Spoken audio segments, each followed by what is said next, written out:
بخاری شریف حدیث نمبر 4۔ بسم اللہ الرحمن الرحیم۔ جابر بن عبداللہ انصاری رضی اللہ تعالی عنہ سے روایت ہے کہ انہوں نے رسول اللہ صلی اللہ علیہ وسلم کی جوانی وحی کے رک جانے کا قصہ سنا۔ آپ نے بیان فرمایا، ایک روز میں راستے سے گزر رہا تھا کہ اچانک مجھے آسمان سے ایک آواز سنائی دی۔ میں نے سر اٹھایا تو دیکھا کہ وہ فرشتہ جو میرے پاس غار حرا میں آیا تھا آسمان اور زمین کے بیچ ایک کرسی پر بیٹھا ہوا ہے۔ میں اسے دیکھ کر بہت ڈر گیا۔ پھر لوٹ کر میں نے کہا، مجھے چادر اڑا دو۔ ختیجہ نے مجھے چادر اڑا دی۔ اس وقت اللہ تعالیٰ نے وحی نازل کی، اے اوڑھ لپیٹ کر لیٹنے والے، اٹھو، خبردار کرو اور اپنے رب کی بڑائی کا اعلان کرو اور اپنے کپڑے پاک رکھو اور گندگی سے دور رہو۔ سورہ المدثر۔ پھر وحی کے اترنے میں تیزی آ گئی اور وحی لگاتار اترنے لگی۔ بخاری شریف حدیث نمبر 5۔ ابن عباس رضی اللہ تعالی عنہ سے اس فرمان الہی، اے پیغمبر، آپ وحی کو جلدی سے یاد کرنے کے لیے اپنی زبان کو حرکت نہ دیں، کی تفسیر بیان کرتے ہوئے فرماتے ہیں کہ رسول اللہ صلی اللہ تعالی علیہ وسلم قرآن اترتے وقت اسے یاد کرنے کے لیے اپنے ہونٹوں کو ہلایا کرتے تھے اور اسے آپ کو کافی تکلیف ہوتی تھی۔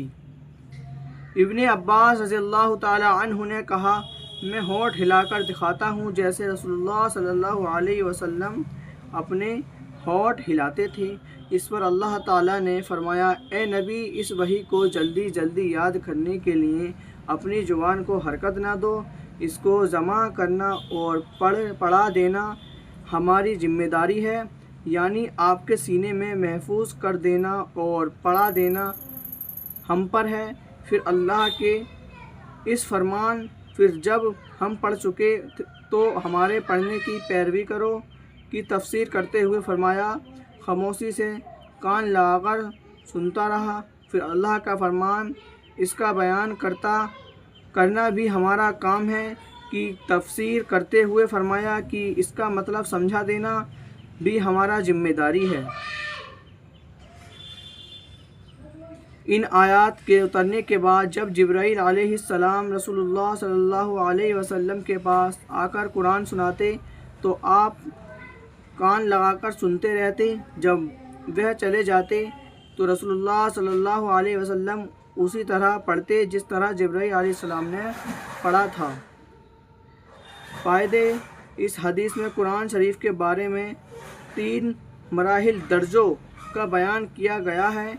پہلا درجہ یہ ہے کہ آپ کے سینے مبارک میں محفوظ طریقے سے اتارنا، اور دوسرا درجہ یہ ہے کہ دل مبارک میں جمع شدہ قرآن کو زبان کے ذریعے پڑھنے کی توفیق دینا۔